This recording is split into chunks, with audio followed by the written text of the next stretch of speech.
Himalayan 450 దీనికైతే రైనాస్ bags అయితే నేను వేసాను. ఇది ఒకటి వచ్చి 35 లీటర్స్, 2 బ్యాగ్స్ కలిపి మనకి 70 లీటర్స్ ఇది మొత్తం బూట్ స్పేస్ వచ్చి. సో ఇది డైనమిక్ రైడర్ స్టోర్స్ అయితే నేను పర్చేస్ చేశాను. సో దీని ప్రైస్ వచ్చి మనకి 4500 అయితే పడింది. ఇది వాటర్ ప్రూఫ్. ఇది దీని లోపల మనకి రైన్ కవర్ కూడా ఇచ్చాడు, చూపిస్తాను మీకు ఇప్పుడు.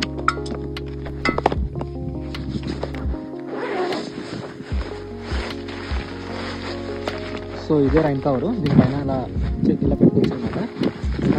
బ్రాండింగ్ కూడా వచ్చాడు దీనిపైన మనకి. క్వాలిటీ కూడా చాలా బాగుంది, ఇది పర్ఫెక్ట్గా ఉంది, ఫిట్టింగ్ కూడా కరెక్ట్గా సెట్ అయింది. అంతకుముందు అయితే నేను క్లాసిక్ 350కి అయితే యూస్ చేశాను ఒక రైడ్కి. దాని తర్వాత హిమాలయన్ తీసుకున్నాను, హిమాలయన్కి అయితే పెట్టాను.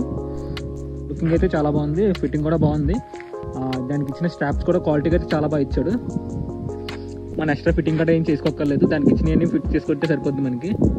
క్వాలిటీ కూడా చాలా బాగుంది.